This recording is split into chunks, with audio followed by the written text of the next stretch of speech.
What's going on, Reds fans, and what's going on, everybody else as well? If you're just finding the Locked On Reds podcast, I'm your host, Jeff Carr, super fan. I'm addicted to the Cincinnati Reds, and I'm turning my addiction into information for you. Today, we're going to talk about Nick Castellanos, talk about the season that was. Spoiler alert, it's the best season of his career. And we're going to talk about if what everybody suspects is going to happen and he leaves, and how the Reds are going to deal with that. That is all on today's podcast. Thank you so much for watching right here on YouTube and for making me your first listen. Hashtag first listen. Let's get that out right.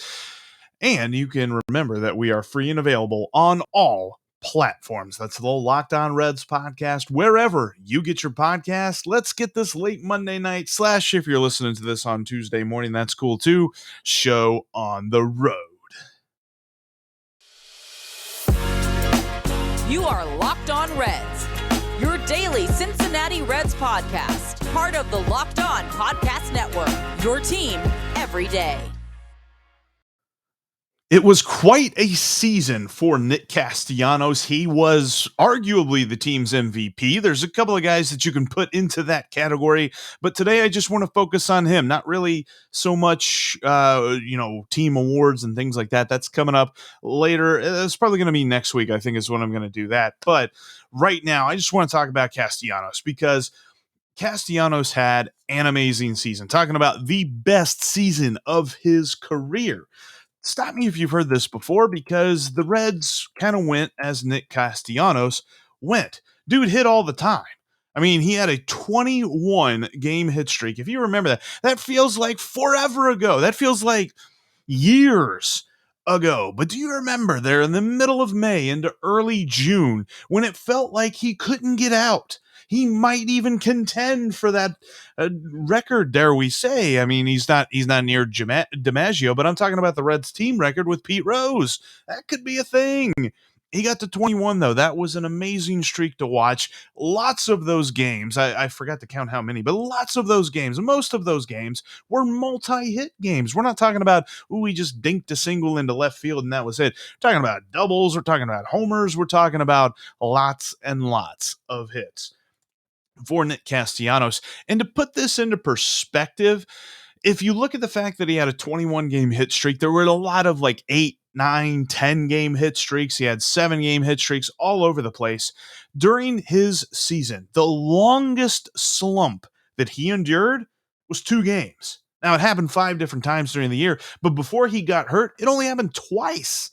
And it was 2 days leading up to his injury and 2 days in April.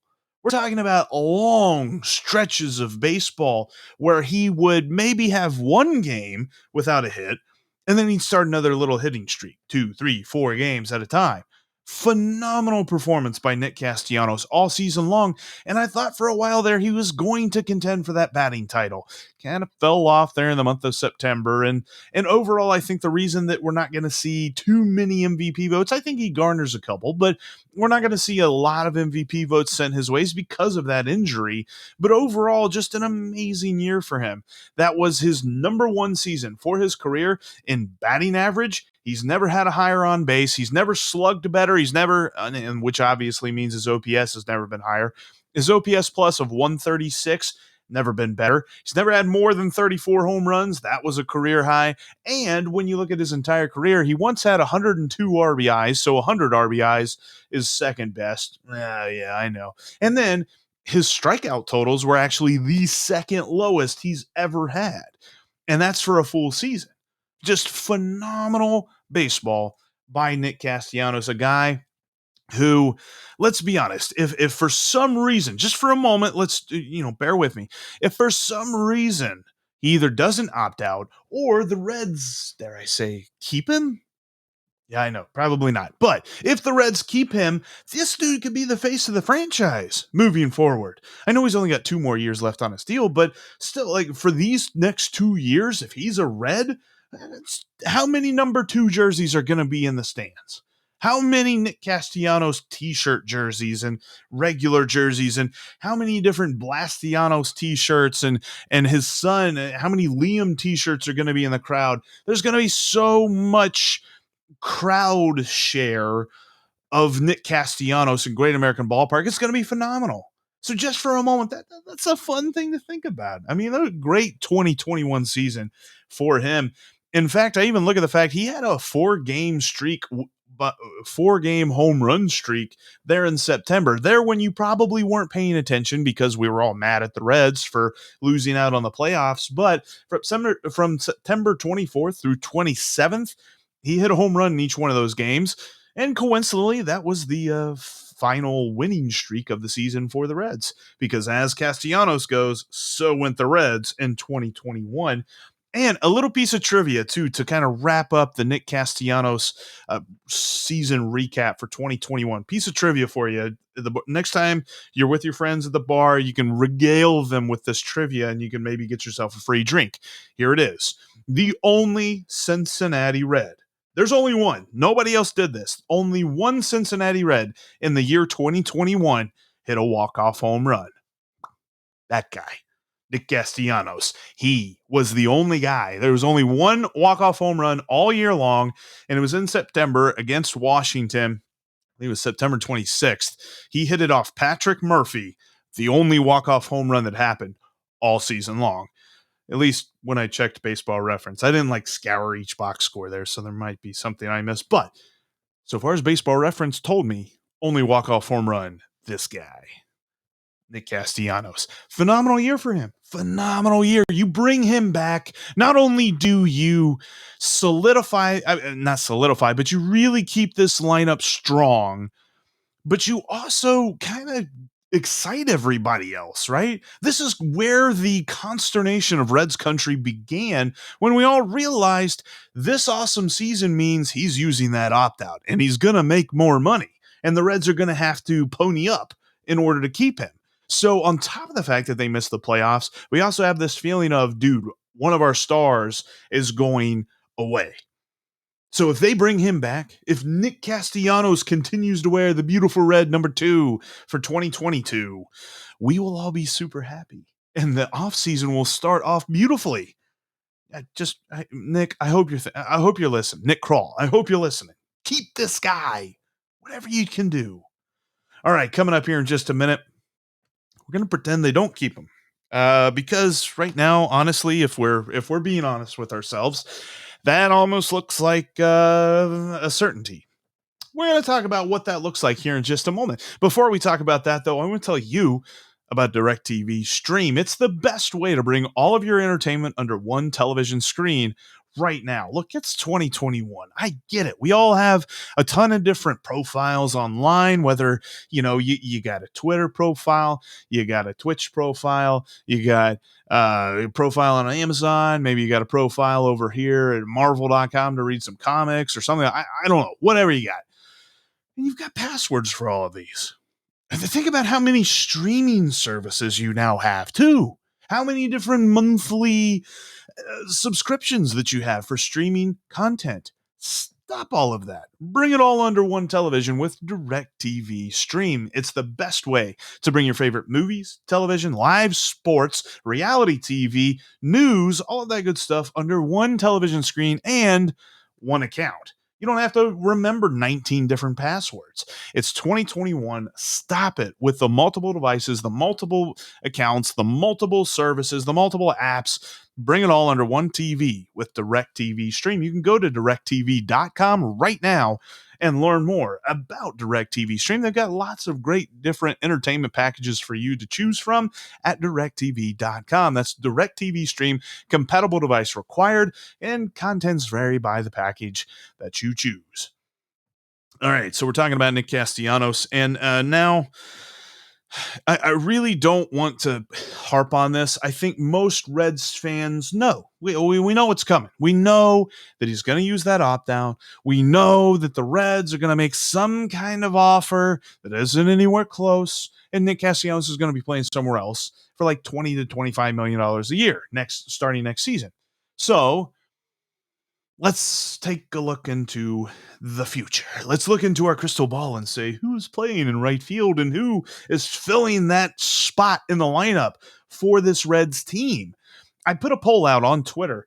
Actually, I'm curious. I got to look at this, see how it's doing, because I'm curious as to what everyone thought. and then I'll give you my thoughts as well when I look at this.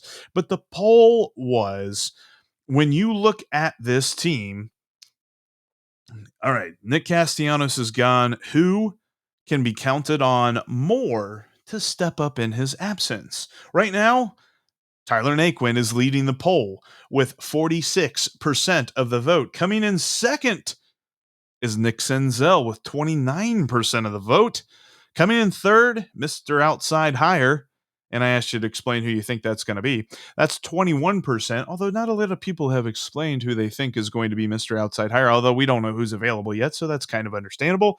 And then coming in at fourth with only 4% of the vote is Shogo Akiyama. And I understand that. Now, quickly, let's break this down. Tyler Naquin had a pretty solid season in 2021, but we know what he is. He's streaky. In the month of April and in the month of August, great, amazing, fantastic hitter. The rest of the season, he wasn't so good. The rest of the season, he swung and missed a lot. He chased a lot. He didn't walk very much. He didn't hit very much. And when he did hit, it was only okay. So he's a streaky option to replace Nick Castellanos. But he has shown talent. I just don't know where the ceiling is. Nick Senzel, the reason that he is second place is we still believe in the ceiling. We still believe in the potential, what he could be. Here's the problem with that, though. Number one, obviously, health. Dude can't stay healthy no matter what he tries to do. Number two, I'm going to be here. That's my wonder when it comes to Nick Senzel. We're going to do a podcast later on, probably here in a week or so, where we pretend that he is going to be here and see what we can expect. But I wonder, I think it's like a 50-50 chance right now that Nick Senzel is even wearing a Cincinnati Reds uniform in 2022. So hopefully we can count on him. But right now, I don't know if we can even count on him to be on the roster. The third guy, and the third guy I put on this poll, Shogo Akiyama, the reason he got 4% is because we saw what happens. And as much as I love Shogo, as much as I saw the on-base ability, as much as I saw what could be in September of 2020 and the way that he got on base like 47% of the time, 46% of the time, I just haven't seen any more of that. His plate discipline is nice. It's cool. The thing is, when every single pitcher has figured out that if you throw a fastball, it doesn't even need to move. If you throw a fastball 94 miles an hour or up, he's not going to catch up to it. It's kind of hard to do in this day and age. It's kind of hard to figure out a way around. So plate discipline, be darned if there's going to be a 95 mile an hour fastball right down the middle that Shogo Akiyama just can't make contact with. So you definitely can't trust that dude to fill in. And then you look at Mr. Outside Hire. Two things with that. Don't know what the market's going to look like, and financial commitment from this team that refuses to make any sort of financial commitment to winning. So I love the idea of maybe being able to replace him with Mr. Outside Hire, but I appreciate this point of view, and I agree with Scott, our buddy at MTG Packfoils on Twitter. He said this. He said, if the front office decides to go with an outside hire, then why? I mean, maybe they get him on the cheap, but why didn't they choose to just pay Castellanos a little bit more? Because they've already budgeted this money. Unless the opt-out was, okay, we're giving you this opt-out because we're not budgeting the last 2 years.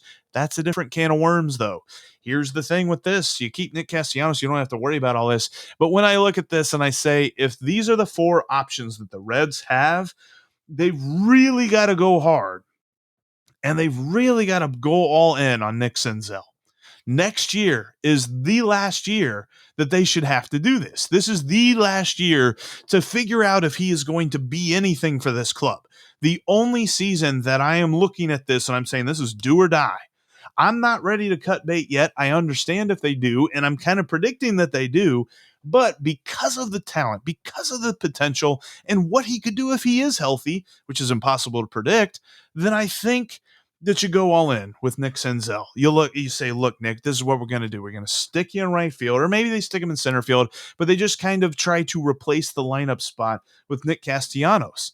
And now I know that is a tall order. You're not going to get 2021 Nick Castellanos from 2022 Nick Senzel, but maybe you couple Nick Senzel's production in 2022 with maybe a resurgent Gino, Eugenio Suarez, maybe a revived, not really even revived, but maybe a insurgent Jose Barrero, maybe a Jonathan India who finds another level. I don't know. The whole thing here is you got to replace his production with the guys that you have on the field. You don't necessarily need Nick Castellanos. Otherwise, just go get him. Otherwise, keep him. But if you're looking to replace him, I think you've got to go in all in on Nick Senzel because I love Tyler Naquin and what he brought to the table for 2 months of the season. The other 4 or 5, can't count. The rest of the season was a little bit concerning just because his plate discipline wasn't there. He was trying to hit everything out of the ballpark. He was swinging and missing on everything. And there are a couple of people around the organization that think we've seen the best that Tyler Naquin has to offer. And I'd like to see more. I know that. But I think that when I look at this, I want the Reds to go all in on Nick Senzel for this.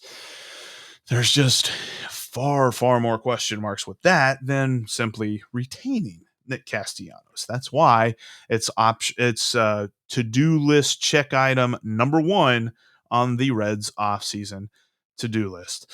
All right, coming up here in just a minute, I want to get you up to speed on what's going on in these here playoffs. That's coming up. Before I talk about that, though, let's talk about some Built Bar. Let's talk about the best tasting protein bar on the market, bar none. I'm telling you, period, straight, and simple. 100% real chocolate makes up this healthy and delicious treat that's going to up your snack game while still meeting the requirements of whatever diet that you're currently on, unless you're on a no chocolate diet. But whatever, I don't know about that.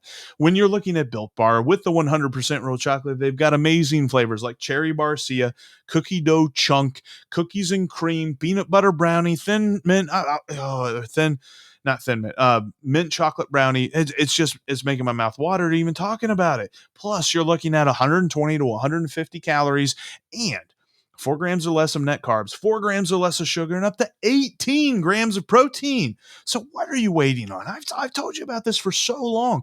Go to Built.com. Use the promo code LOCKED15 and get yourself a mixed box. Figure out what you like. Maybe get yourself like a box of 3, a variety box. You pick 3 flavors, you get 6 Built bars of each flavor, or you can get one whole box of your favorite flavor and use that promo code LOCKED15 to save 15% off your next order. Go to Built.com today and use the promo code LOCKED15. All right, looking at the playoff update here as we roll into Tuesday. As of right now, holy crap, Boston is leading in game 4. They've got a shot to finish off this series and beat the Rays. What did I say about the AL wildcard game and the Red Sox and the Yankees? Who wins? Who cares? Because they're going to get beat by the Rays anyway. Right now, the Red Sox just are hitting. They are absolutely hitting the cover off the ball. They are killing Shane McClanahan as we speak. And we're looking at a possibility of not even needing a game 5. Here, I thought the Rays were going to win in like 4 games. The Rays are, man, they're clinging to grim life here as the playoffs are going on. And when we look at the game on Tuesday, it's going to be game 4 for the White Sox and the Astros. The White Sox stayed alive on Sunday, but they stayed alive after exploding for 12 runs. They had 16 hits on Sunday against the Astros. So they're down 2-1. They have to win on Tuesday to force a game 5 on Wednesday, which, by the way, it was kind of weird, the split, because they had Boston and the Rays playing on Monday for game 4. And if for some reason they do need a game 5 and the Rays come back, then there's an off day and they don't play it again till Wednesday. Now, on the National League side, boy, the Braves are making me sweat on my World Series pick because I thought the Brewers were going to win this series in 4 games.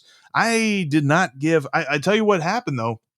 I didn't give the Braves pitching enough credence.